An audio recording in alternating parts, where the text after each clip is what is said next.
Sarah Martinez had never been kissed, let alone imagined herself in a situation like this. At 19, she was the perfect daughter. Honor roll student at UCLA, volunteer at the local church, and completely devoted to her family's traditional values. But as she stared at the 2 pink lines on the pregnancy test, her world crumbled into 1,000 pieces. And the most terrifying part wasn't just that she was pregnant. It was that she had absolutely no idea how it happened. The gardener, Miguel Santos, had been working at their Beverly Hills mansion for 3 years, quietly tending to her mother's prized rose garden while Sarah studied for her pre-med exams. Their paths rarely crossed, except for polite nods when she brought him water on particularly hot days. So how was it possible that this gentle, soft-spoken man in his 30s was somehow connected to the impossible situation she now faced? Don't forget to hit that subscribe button. We're racing toward 10,000 subscribers, and every single one of you helps us reach that goal. This story will shock you to your core. Sarah's hands trembled as she hid the test in her jewelry box, her mind racing through the events of the past month. There had to be an explanation. There had to be something she was missing, something that could make sense of this nightmare. Her mother, Elena Martinez, was already planning Sarah's engagement to Richard Blackwell III, the son of her father's business partner. The wedding was supposed to happen after graduation, securing both families' fortunes and social standing. But what Sarah didn't know was that her mother had been watching her every move through hidden cameras installed throughout the house. Eleanor had been suspicious of her daughter's recent behavior, the way Sarah lingered by her bedroom window that overlooked the garden, the way she always seemed to have excuses to go outside when Miguel was working.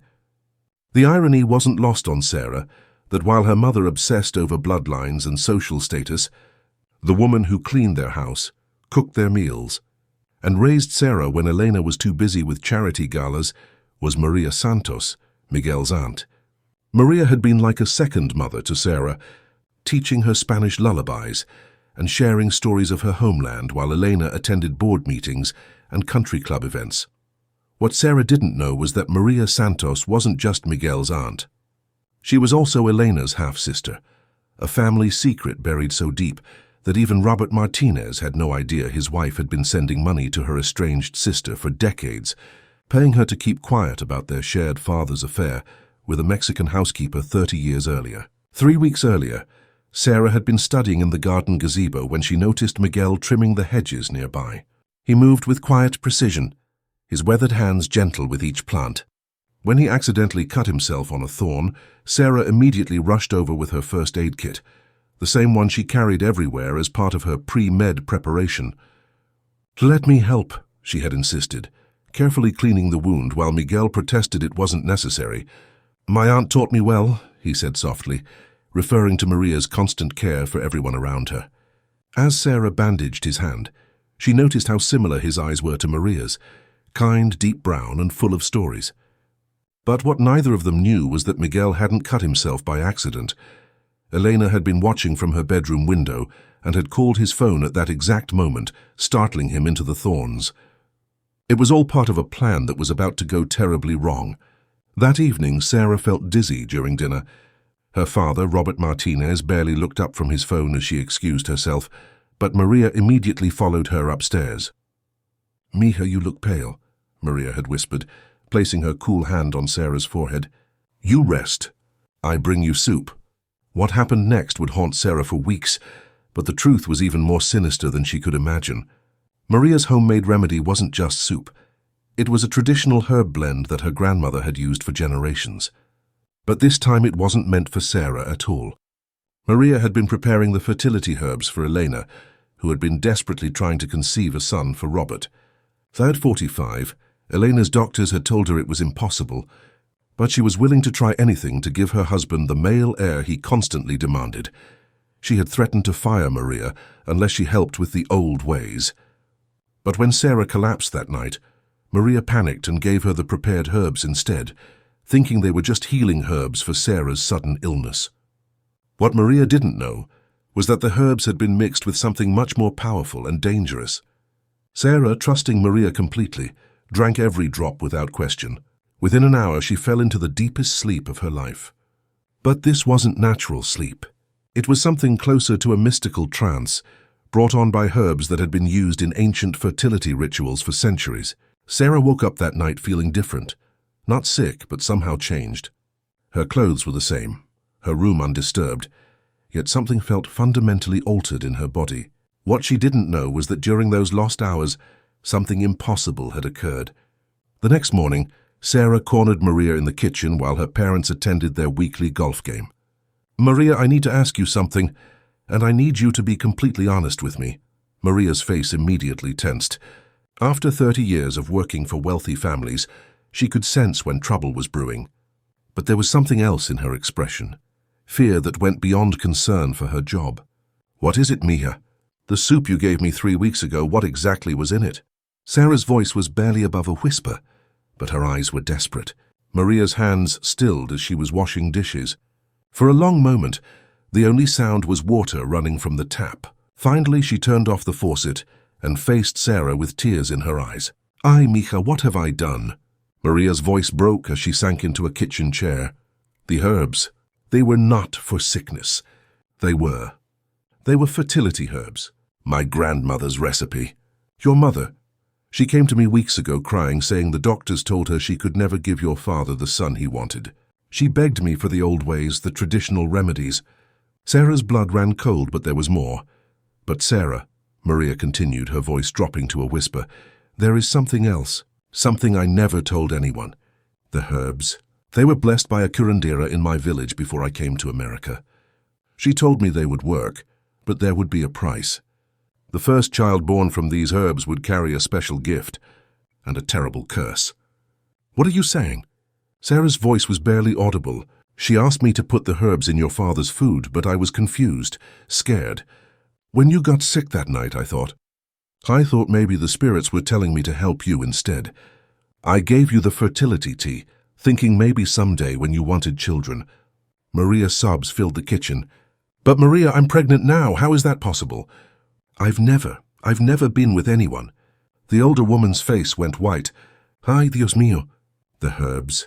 They were very old, very powerful. My grandmother used to say they could. They could carry the essence of the first man to touch them after they were prepared." Sarah felt the world spinning around her. Who touched the herbs? "Miguel helped me gather them from the garden. He cut his hand that day, remember? His blood. It mixed with the herbs when I was preparing them." Maria's voice was barely audible.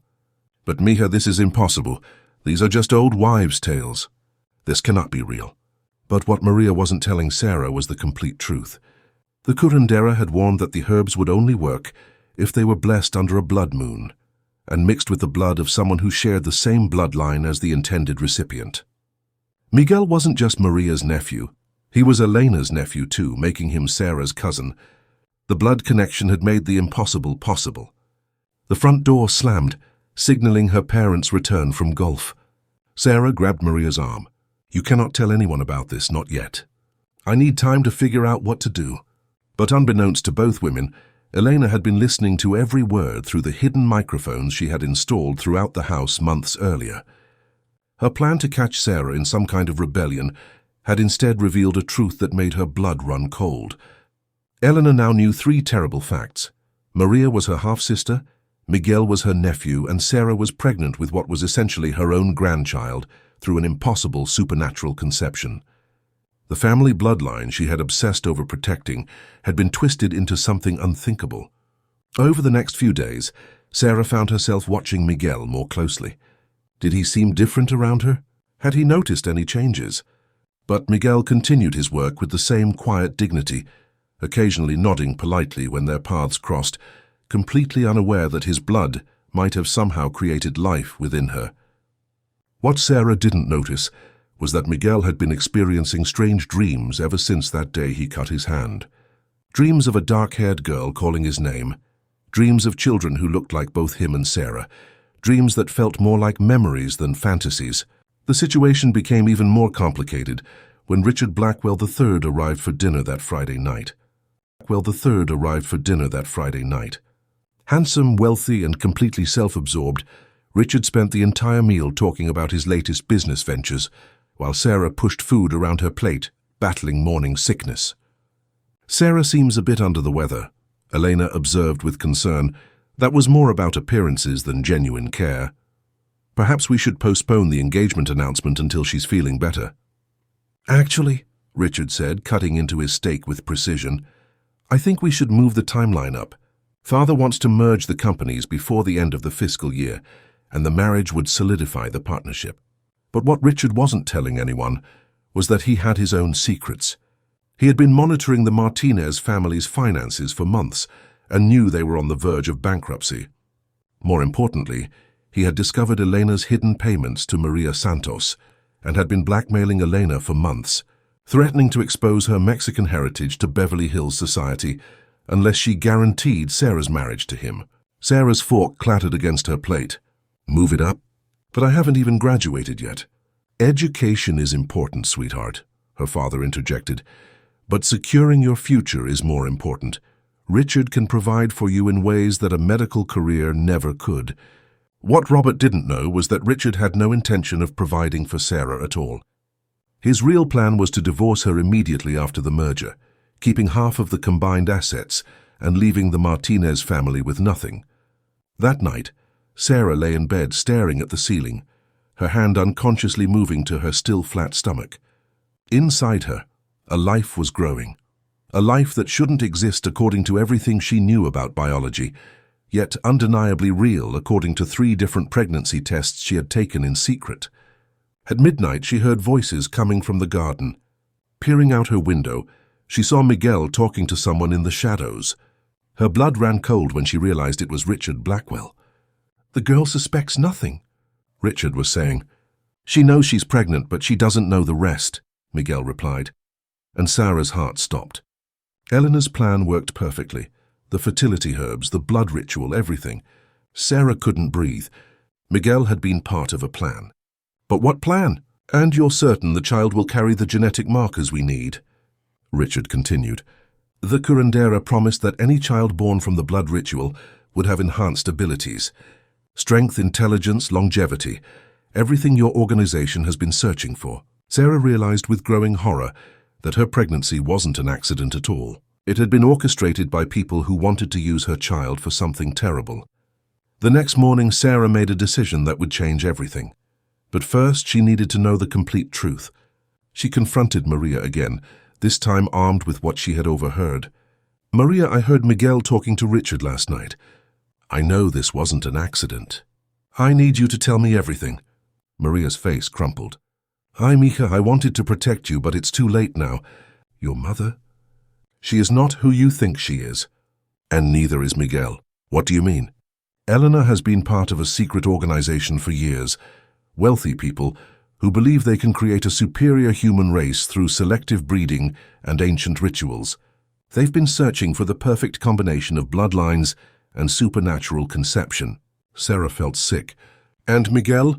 Miguel was sent here 3 years ago specifically to get close to our family. The organization identified you as the perfect candidate. Young, intelligent, from good genetic stock and, most importantly, virgin blood for the ritual. But you said Miguel was your nephew. Maria's tears flowed freely now. He is. But he's also been brainwashed by these people since he was a child. They take children from poor families, train them, use them for their experiments. Miguel doesn't even remember his real name. There's more, isn't there? Sarah pressed. Your mother joined the organization after she married your father. She was promised wealth, status, and the perfect child in exchange for participating in their breeding program.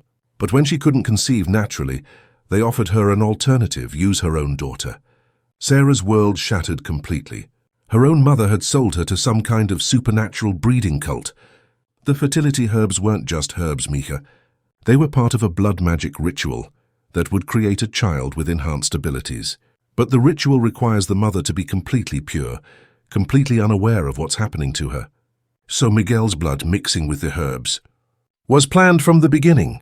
They needed his genetic material, but they also needed it to happen without your consent, without your knowledge. Otherwise, the magic wouldn't work. That afternoon, Sarah received news that made the situation even more sinister. Elena burst into her room with excitement radiating from every pore, but now Sarah could see the evil beneath her mother's smile. Sarah, darling, the most wonderful news. Richard's father has agreed to move the wedding up to next month.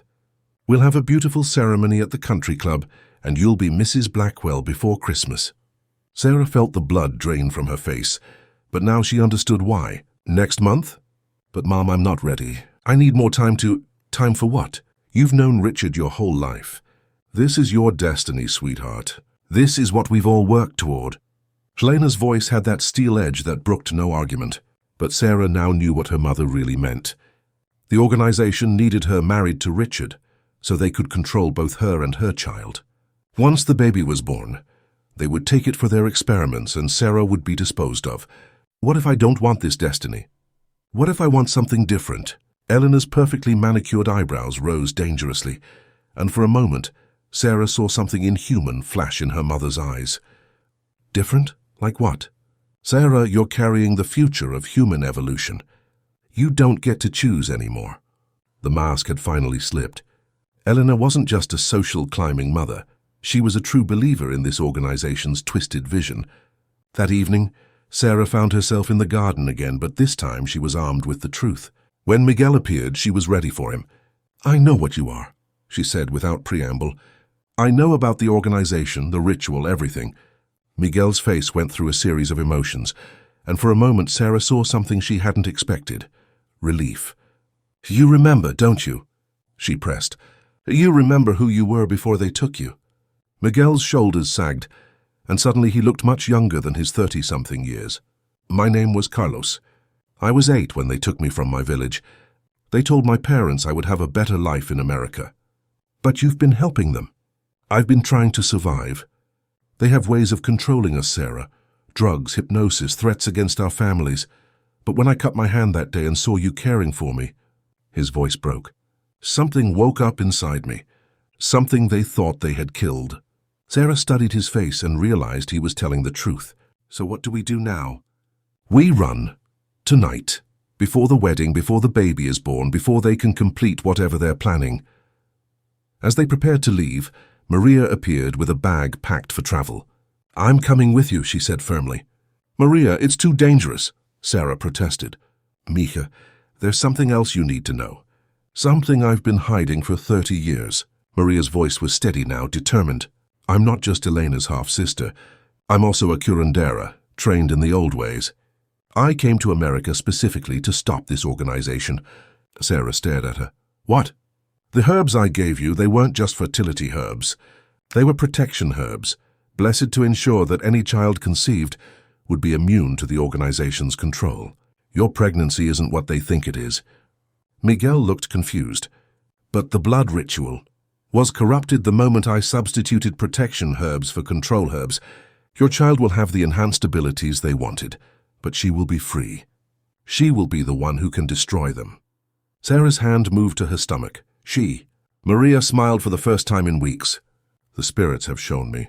Her daughter, strong and wise, who will grow up to tear down everything the organization has built." As they walked away from the mansion that had been Sarah's prison, disguised as privilege, she felt something she had never experienced before. Hope. Yes, she was pregnant under impossible circumstances. Yes, she was walking away from everything she had ever known. Yes, powerful enemies would be hunting them. But for the first time in her 19 years, Sarah Martinez was fighting for something that mattered. Behind them, Elena discovered Sarah's empty room, and the hidden cameras showed 3 figures disappearing into the night. Her screams of rage could be heard throughout the mansion as she called Richard, called the organization, called everyone who could help hunt down her daughter. But Sarah, Miguel, and Maria had vanished completely, taking with them the secret of a protected pregnancy and the hope of bringing down a conspiracy that had operated in the shadows for generations.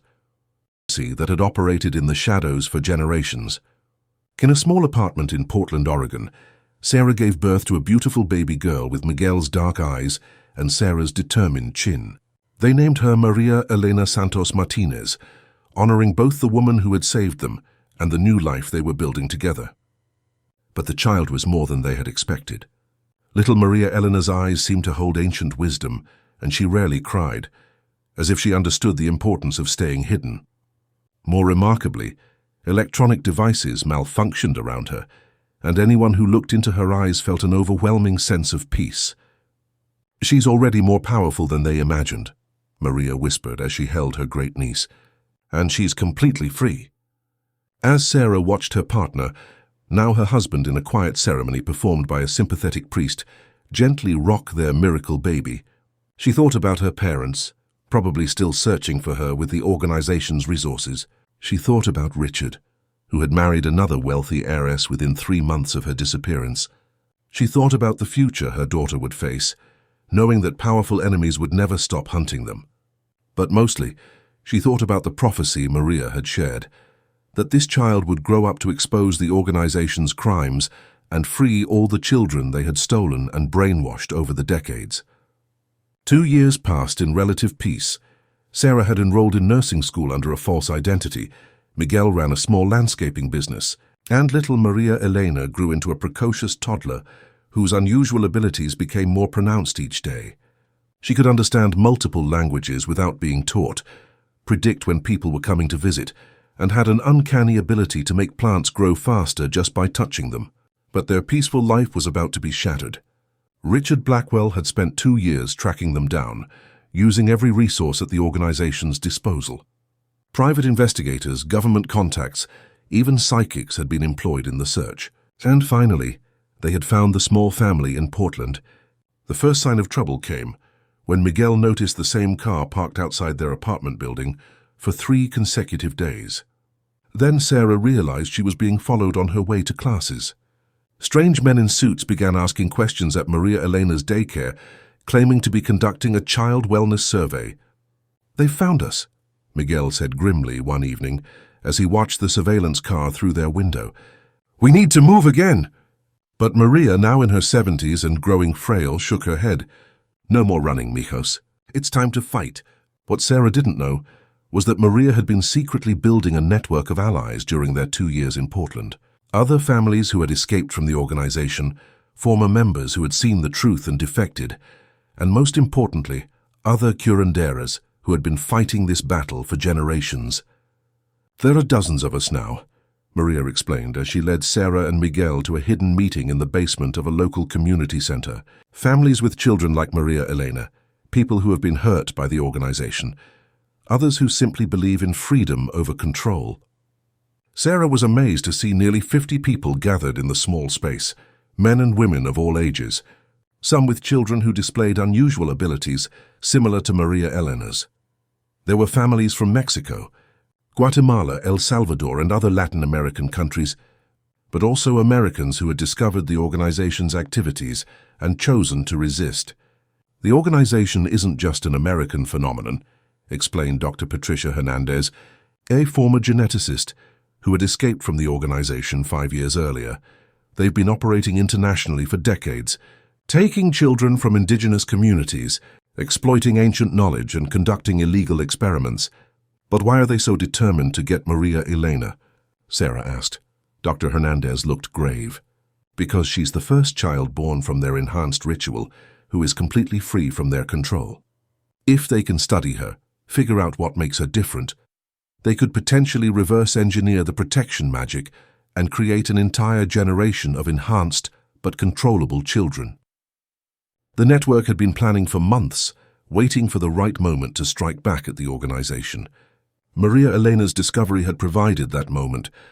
"We're going to expose them," announced Carlos Rivera, a former organization security officer who had been horrified by what he witnessed and defected. "We have evidence of their activities going back 20 years, documents, recordings, testimonies from survivors." "But the organization has powerful connections," Miguel protested. "Government officials, judges, law enforcement. How can we possibly fight that?" "The same way David fought Goliath," Maria said quietly. "With truth, courage, and faith." The plan was audacious in its simplicity. They would simultaneously release evidence to multiple news organizations, law enforcement agencies, and human rights groups around the world. The sheer volume of information, combined with testimonies from dozens of survivors, would make it impossible for the organization to suppress or discredit. But first, they needed to keep Maria Elena safe during what was sure to be a violent backlash. Sarah, Miguel, and Maria Elena were moved to a secure location in the mountains outside Portland, protected by former military personnel who had joined their cause. It was here that Sarah learned the full extent of her daughter's abilities. Maria Elena, now 2.5 years old, could not only make plants grow, but could also heal minor injuries with her touch. She seemed to communicate with animals, often sitting quietly in the garden surrounded by birds and squirrels who appeared to be listening to her. Most remarkably, she had begun drawing detailed pictures that seemed to depict events from the past and future. "She's showing us the organization's history," Maria explained as she studied one of the child's drawings that clearly depicted children being taken from their families and their plans for the future. Another drawing showed a great burning building with people escaping, an image that gave Sarah chills when she realized it might be prophetic. 3 days before the planned media release, the organization made their move. Richard Blackwell arrived at the safe house with a team of mercenaries, having somehow discovered their location. But they weren't prepared for what they found. The network had been ready for this moment. As the mercenaries surrounded the house, they found themselves facing not helpless refugees, but a coordinated defense force of people who had been preparing for battle for months. More importantly, they found themselves facing Maria Elena herself. The 2-year-old walked out of the house calmly, despite Sarah's terrified attempts to stop her. As she approached Richard Blackwell, something extraordinary happened. Every electronic device the mercenaries carried, guns with electronic components, communication equipment, vehicles, suddenly stopped working. The men found themselves unable to move, not from any physical restraint, but from an overwhelming sense of peace that seemed to emanate from the small child. "You cannot have her," Maria Elena said in a voice that seemed far too mature for her age. "She is protected by something you cannot understand or control." Richard Blackwell stared at the child who was supposed to be his organization's greatest triumph, and for the first time in his life, he felt genuine fear. "The children you have taken will be free," Maria Elena continued. "The families you have destroyed will be reunited. Your time is over." As if her words had power beyond the supernatural, the sound of helicopters filled the air. But these weren't organization reinforcements. They were FBI agents and international human rights investigators, acting on the evidence that had been released to them hours earlier. The network had accelerated their timeline when they learned of the attack on the safe house. Around the world, news organizations were simultaneously broadcasting exposés of the organization's activities. Government agencies in multiple countries were conducting coordinated raids on organization facilities. But the most damaging revelation was still to come. As Richard Blackwell and his mercenaries were being arrested, Maria Elena walked up to Sarah and handed her one final drawing. It showed Elena Martinez, Sarah's mother, but not as the society matron Sarah had known. This drawing depicted Elena as a much younger woman, standing over the body of another woman who looked remarkably like Maria. "Your mother," Maria said quietly as she studied the drawing, "killed my sister 30 years ago when she discovered that Elena had been stealing her identity. Elena Martinez isn't your mother, Mija. She's an organization operative who murdered your real mother and took her place." Sarah felt the world spinning around her once again. Everything she had believed about her life, her family, her identity, all of it had been a lie constructed by people who saw her as nothing more than breeding stock for their experiments. 6 months later, Sarah sat in a courtroom watching as Elena Martinez, whose real name was revealed to be Elena Vasquez, a former organization scientist, was sentenced to life in prison for murder, kidnapping, and conspiracy. Richard Blackwell had received a similar sentence, and organization leaders around the world were facing justice for decades of crimes. But more importantly, children were being reunited with their real families. Miguel Carlos had found his parents still alive in a small Mexican village, and they had wept with joy when they learned their son was not only alive, but had helped bring down the people who had stolen him. Maria Elena, now 3 years old, continued to display remarkable abilities, but she was growing up free, surrounded by people who loved and protected her, not for what she could do for them, but for who she was. Sarah had completed her nursing degree and was working with other survivors to help them heal from their trauma. She and Miguel had legally married and were expecting their second child, conceived naturally this time with full knowledge and consent, a testament to their freedom from the organization's control. "Do you ever regret it?" Miguel asked one evening as they watched Maria Elena playing in their garden, surrounded by flowers that seemed to bloom brighter in her presence. Sarah thought about the question seriously. She had lost the life she thought she wanted, the wealthy family, the prestigious education, the social status, but she had gained something infinitely more valuable: truth, love, and the knowledge that she was raising a child who would grow up free. Never, she said firmly. Not for a single moment. Just when Sarah thought all the secrets had been revealed, Maria approached her with one final devastating truth. Robert Martinez, the man Sarah had called father for 19 years, was still alive and had been secretly helping the organization track them down. "Mija," Maria said gently, "your real father was a good man named David Santos, my younger brother. He was a doctor who discovered some of the organization's early experiments and was murdered for trying to expose them. Eleanor killed him and your mother on the same night, then took your mother's identity and married Robert to gain access to his wealth and connections." Sarah stared at Maria, processing this final piece of the puzzle. "So Robert isn't my father?" "No, Mija, and he knows the truth. He's been part of the organization from the beginning. The bankruptcy, the pressure for you to marry Richard, it was all a carefully orchestrated plan to ensure you stayed under their control." The revelation hit Sarah like a physical blow. The man she had tried so hard to please, whose approval she had desperately sought her entire life, had never been her father at all. He had been complicit in the murder of her real parents and her subsequent manipulation. As if summoned by their conversation, Sarah's phone rang. It was Robert Martinez, calling from his Beverly Hills mansion where he had been under house arrest pending investigation. "Sarah," his voice was cold, calculating, nothing like the distant but familiar father she remembered. "I know where you are. I know about the child. The organization is willing to make a deal." Sarah's blood ran cold. "What kind of deal?" "Surrender Maria Elena voluntarily, and we'll let you and Miguel live normal lives.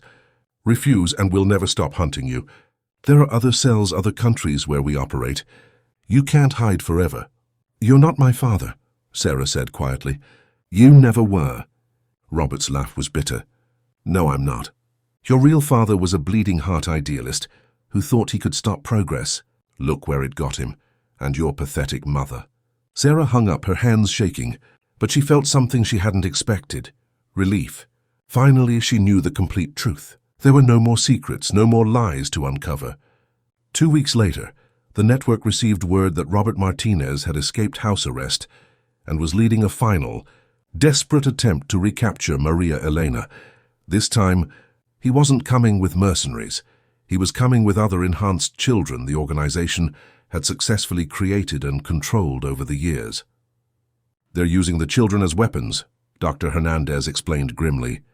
"Kids who have been brainwashed since birth, trained to use their abilities to capture other enhanced children." Sarah felt sick. "How many children do they have?" "At least 20 that we know of. All of them programmed to see Maria Elena as a threat to their survival.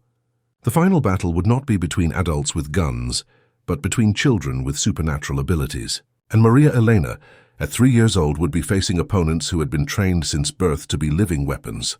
The night before the expected attack, Maria Elena approached Sarah with a calm that was unsettling in someone so young. "Mama," she said in her wise, ancient voice, "the other children are not bad. They are just sleeping. I can wake them up." Sarah knelt down to her daughter's level. "What do you mean, Mija?" "When the bad man's friends come tomorrow, they will try to take me. But I will not go with them. Instead, I will help them remember who they really are."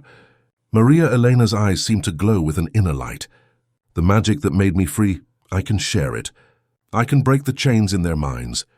Sarah realized with both awe and terror that her 3-year-old daughter was planning to single-handedly deprogram a squad of brainwashed children with supernatural abilities. The attack came at dawn. Robert Martinez arrived with 15 enhanced children, ranging in age from 8 to 16, each one displaying abilities that would have been terrifying under normal circumstances. Telekinesis, enhanced strength, the ability to manipulate emotions, even limited precognition. But as they surrounded the safe house, preparing to breach the defenses and capture Maria Elena, something unexpected happened. Maria Elena walked out to meet them, just as she had done with Richard Blackwell months earlier. But this time, instead of simply disabling their weapons, she did something far more powerful. She began to sing. It was a lullaby Maria had taught her, sung in Spanish, but somehow every child understood the words regardless of their native language. As her voice carried across the mountain clearing, the enhanced children stopped their advance. One by one they began to remember. The oldest of the enhanced children, a 16-year-old girl with the ability to read minds, was the first to break free. Sarah watched as the girl's face contorted with sudden, overwhelming emotion. "My name is Isabella," the girl whispered, her voice cracking. "My name is Isabella Reyes, and they took me from my grandmother when I was 5 years old." The revelation spread like wildfire through the group. As Maria Elena continued singing, more children began to remember their real names, their real families, their real lives before the organization had stolen them away. An 8-year-old boy with enhanced strength began crying as he remembered his mother's face. A 12-year-old girl who could manipulate fire suddenly understood that the enemies she had been trained to fight were actually victims just like her. Robert Martinez watched his carefully programmed weapons turning into confused, traumatized children, and for the first time since Sarah had known him, he looked genuinely afraid. But the most remarkable moment came when Isabella Reyes, now fully awake and aware, approached Maria Elena. "Little sister," she said gently, "they told us you were dangerous. They said you would destroy us all." Maria Elena looked up at the older girl with her wise, ancient eyes. "I will not destroy anyone, but I will set everyone free." Isabella nodded, then turned to face Robert Martinez. "We will not help you anymore. We choose freedom." The other children, ranging from 8 to 16, all stepped forward to stand with Isabella and Maria Elena. In that moment, the organization's most powerful weapons became its greatest enemies. Faced with complete failure, Robert Martinez made one last desperate move. He pulled out a device that looked like a modified cell phone and began speaking into it in a language Sarah didn't recognize. "He's calling for backup," Carlos Miguel said grimly. "More organization operatives, probably with conventional weapons this time." But Maria Elena shook her head. "No one is coming. The spirits have shown me. The organization is finished. Their leaders are all in prison. Their facilities are all closed. He is alone." As if to prove her point, Robert's device suddenly sparked and went dead in his hands. He stared at it in disbelief, then looked around at the circle of children, some enhanced, some normal, all united in their rejection of his authority. "You think this is over?" he snarled. "You think you've won? There are other organizations, other countries, other people who understand what we were trying to accomplish." Isabella Reyes stepped forward, her newfound freedom making her stronger than any of her enhanced abilities ever had. "Yes, there probably are. And we will stop them too. All of us together." 6 months later, Sarah sat in a community center in Portland, surrounded by dozens of families who had been reunited thanks to the collapse of the organization. Children who had been stolen years or even decades earlier were finally back with their loved ones. Isabella Reyes had been reunited with her grandmother, who had never stopped searching for her. The 8-year-old boy with enhanced strength was back with his mother, learning to control his abilities while living a normal childhood. All 15 of the formerly brainwashed children were now part of the extended family that had formed around Maria Elena and her remarkable gift. Robert Martinez had been sentenced to life in prison without parole, but Sarah barely thought about him anymore. The man who had pretended to be her father for 19 years was irrelevant now. Her real family was here, in this room full of people who had chosen love over power, freedom over control. Freedom over control. Maria Elena, now 4 years old, sat in the center of it all, playing with children both enhanced and normal, all of them laughing and happy. Her abilities continued to grow, but they were always used for healing, for bringing people together, for breaking the chains that others tried to impose. "She's exactly what the prophecy promised," Maria said as she watched her great niece play, "a child who would tear down the walls of oppression and set the captives free." Sarah nodded, then looked down at her growing belly. In 3 months, she would give birth to Maria Elena's little brother, a child conceived in love and freedom, who would grow up knowing exactly who he was and where he came from. "What do you think will happen next?" Miguel asked as he joined them. Sarah considered the question. Around the world, there were still organizations like the one that had controlled her life for 19 years. There were still children being taken from their families, still people being manipulated and controlled by those who saw them as nothing more than resources to be exploited. But now there was also hope. There was Maria Elena and her growing family of enhanced children who had chosen freedom. There was a network of survivors and supporters who would never stop fighting for truth and justice. There was proof that love could triumph over the most sophisticated forms of control and manipulation. "I think," Sarah said finally, "that this is just the beginning." As the sun set over Portland, casting golden light through the windows of the community center, Sarah felt a peace she had never experienced before. She was exactly where she belonged, with people who loved her for who she truly was, raising children who would grow up free to become whoever they chose to be. Their story had started with impossible circumstances and ancient magic, but it had become something much more profound. Proof that the human spirit could not be permanently enslaved. That truth would always find a way to surface, and that love, real, unconditional love, was the most powerful force in the universe. Remember to hit that subscribe button if this story moved you. We're so close to 10,000 subscribers, and your support means everything. What do you think Maria Elena and the other enhanced children will do when they grow up? Will they use their abilities to help others, or will new threats emerge to challenge their freedom? Let us know in the comments below, and don't forget to share this story with anyone who believes in the power of love over control.